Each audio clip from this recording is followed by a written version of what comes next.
उत्तर प्रदेश विधानसभा चुनाव के दूसरे चरण में कल सहारनपुर में मतदान होना है। मतदान से पहले तमाम जितनी भी राजनीतिक पार्टियां हैं उन्होंने अपने जो राजनेता हैं उनको मैदान में उतार रखा है। हालांकि कल चुनाव प्रचार बंद हो चुका है, उसके बावजूद अब नेता और प्रत्याशी जो हैं वो घर घर जाकर के लोगों को मान मनोबल में लगे हुए हैं। सहारनपुर में जहां एक तरफ राजनीतिक पार्टियों की कल चुनावी जनसभाएं उनका शोर खत्म हो गया, उसके बाद अब नेता लोग जो हैं अपने कार्यालयों पर बैठ करके रणनीति कल के लिए तैयार कर रहे हैं, कैसे बूथ को जीता जाए, इस पर सबका फोकस है। भारतीय जनता पार्टी ने इसके लिए पूरी तैयारी कर रखी है। हमारे साथ कैराना सांसद प्रदीप चौधरी जी हैं, उनसे बात करेंगे। कल वोटिंग का दिन है, सहारनपुर में कल अग्नि परीक्षा है, इम्तिहान है बीजेपी के तमाम प्रत्याशियों का। उनके ऊपर बड़ी जिम्मेदारी प्रधानमंत्री नरेंद्र मोदी सहारनपुर की जनसभा में सौंप करके गए हैं। उनको सहारनपुर और शामली जिले की विशेष जिम्मेदारी सौंपी गई है, उनके ऊपर ये बड़ी जिम्मेदारी है। सांसद जी से बात करेंगे कैसे वो सहारनपुर की जिन सीटों पर उनको जिम्मेदारी प्रधानमंत्री जी के द्वारा मिली है, कैसे उनको फतेह करने का उन्होंने मैप बनाया है। पहले तो सांसद जी आपका बहुत बहुत स्वागत है। धन्यवाद। आपका भी और आपकी टीम का भी हम स्वागत करते हैं। कल को जो वोटिंग होनी है, दूसरे चरण का मतदान होगा सहारनपुर की तमाम सीटों पर। पश्चिम उत्तर प्रदेश में लगभग बिजनौर के अलावा और किसी जिले में मतदान नहीं है, तो सबका फोकस जो है सहारनपुर पर रहने वाला है। और सहारनपुर में भी विशेष रूप से आपके ऊपर सबकी निगाहें टिकी हैं। प्रधानमंत्री नरेंद्र मोदी ने जिस तरह से आपके ऊपर भरोसा जताया है, चर्चाएं हैं मीडिया में कि प्रदीप चौधरी कितना आउटपुट दे पाते हैं, इसको लेकर आप कितने तैयार हैं कल के लिए? हमारी भारतीय जनता पार्टी का एक-एक कार्यकर्ता बहुत उत्साहित है और पहले चरण के जो मतदान हुआ है, उसमें भी बहुत उत्साह के साथ हमारे भारतीय जनता पार्टी के कार्यकर्ताओं के माध्यम से मतदाताओं तक पहुंचने का जो उनका लक्ष्य रहा है, उसे पूर्ण करते हुए मतदान के दौरान बहुत उत्साह उन्होंने दिखाने का काम किया है। पहले चरण के मतदान होने के बाद जो समाजवादी और जो गठबंधन या दूसरी पार्टियां हैं, उन सबके चेहरे लटके हुए दिखाई दे रहे हैं। ये आप लोगों को भली-भांति जानकारी हो रही है और इसी प्रकार से कल जो होने वाला मतदान 14 तारीख का होने वाला मतदान होगा, वो भी बहुत उत्साह के साथ लोग मतदान करने के लिए तैयार खड़े हैं। अच्छा, आपकी तो पूरी तैयारी है, पार्टी लेवल पर तैयारी है, विरोधियों की भी पूरी तैयारी है, उनकी तरफ से बयान इस तरह के आ रहे हैं। एक वीडियो वायरल हो रही है, गठबंधन की तरफ से एक समर्थक जो है एक हथियार, धारदार हथियार लेकर के ट्रैक्टर पर बैठकर ये कह रहा है, जो साइकिल का बटन नहीं दबाएगा, गठबंधन का बटन नहीं दबाएगा, उसको जो है इससे निपटा जाएगा। इस तरह के बयान पर आप क्या कहेंगे? ये तो उनकी पहले से ही पहचान रही है। समाजवादी पार्टी गुंडों को संरक्षण देने का काम करती रही, अपराधियों के बल पर थाने और तहसीलों को चलवाने का काम करती रही और बड़े-बड़े गुंडों को पालने का काम करती रही, जिसका परिणाम पिछले उस सरकार में समाजवादी पार्टी की जब सरकार थी, ये देखने को मिला है।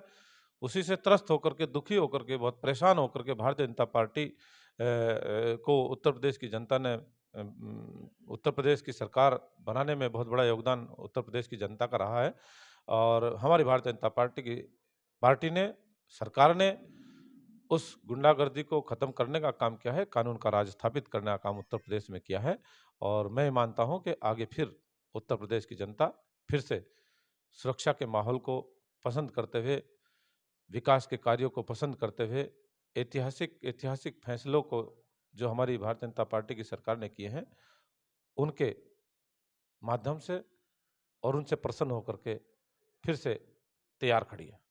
अच्छा, एमपी साहब का आपका जो शामली जिले की जो विधानसभाएं थी उनका इम्तिहान आपका पास हो गया है, वो चला गया है वहाँ का मतदान। अब कल सहारनपुर की बारी है, गंगो और नकुड़ की बारी है। तो यहाँ के लिए आपके पास प्रधानमंत्री जी की तरफ से विशेष जिम्मेदारी आपको सौंपी गई, बड़ा एक जिम्मेदारी आपके कंधों पर है। उसके लिए आपने किस तरह से तैयार किया है? प्रतिनिधि वो जो आपके प्रत्याशी हैं उनको आपने किस तरह से ऊर्जा से लबरेज कार्यकर्ताओं को आप कर रहे हैं? कार्यकर्ताओं के बीच जा रहे हैं, सभी पार्टी के प्रत्याशी, सभी पार्टी के वरिष्ठ नेतागण, शीर्ष नेतृत्व लगातार अपील करने का काम कर रहे हैं और जो ऊर्जा कार्यकर्ताओं के अंदर देखने को मिल रही है, ये ऊर्जा ये संकेत देने का काम कर रही है कि एक बेहतर शासन के लिए, बेहतर व्यवस्था के लिए एकदम से वो तैयार हैं क्योंकि उत्तर प्रदेश की सरकार ने ऐसे बड़े-बड़े काम किए हैं और हमारे देश के प्रधानमंत्री आदरणीय मोदी जी ने इस देश के लोगों को लिए ये बताने का काम किया है कि देश का प्रधानमंत्री किस प्रकार से काम कर सकता है। ये भाव हमारे देश के प्रत्येक व्यक्ति के अंदर जगह है और प्रत्येक प्रत्येक व्यक्ति का मान और सम्मान और गौरव किस प्रकार से भारतीय जनता पार्टी की सरकार के आने के बाद बढ़ा है, उससे बहुत उत्साहित होकर के भारतीय जनता पार्टी को फिर से स्थापित करने के लिए बेसब्री से लोग इंतजार कर रहे हैं। अच्छा, कल के मतदान के लिए 16 घंटे का समय अब बचा है, तो आखिरी क्षणों में जो फाइनल तैयारी को आपने टच दे दिया होगा, अब क्या आपका कार्यकर्ताओं के लिए और वोटरों के लिए क्या आपका संदेश है? मेरा सभी मतदाताओं से अपील है कि वो बढ़ चढ़ कर के मतदान करें। मतदान करना हमारा जन्मसिद्ध अधिकार है। बहुत सारे मतदाता ऐसे भी हैं जो पहली बार अपने मतदान का प्रयोग करने का काम करेंगे।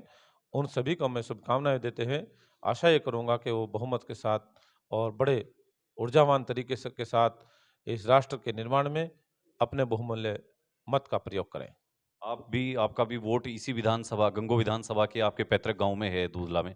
आप अपना मतदान वहीं करेंगे या किसी और बूथ पे आप? नहीं, नहीं, मैं किसी और के बूथ पे कहाँ कर लगूँगा जाकर के, मैं तो बूथ पे वहीं करूँगा जहाँ मेरा वोट होगा, मेरा गाँव दूधला में मेरा वोट बना हुआ है, वहीं मैं जाकर के वोटिंग करूँगा। धन्यवाद आपका। ये थे कैराना सांसद प्रदीप चौधरी जो मतदान के लिए लोगों को प्रेरित कर रहे थे और नए मतदाताओं से उन्होंने विशेष अपील की कि वो मत प्रतिशत बढ़ाने के लिए राष्ट्रहित में मतदान करें और खुद भी उन्होंने कहा है कि वो कल अपने पैतृक गाँव गंगो विधानसभा के दूधला गाँव में अपना मतदान करेंगे, मताधिकार का प्रयोग करेंगे।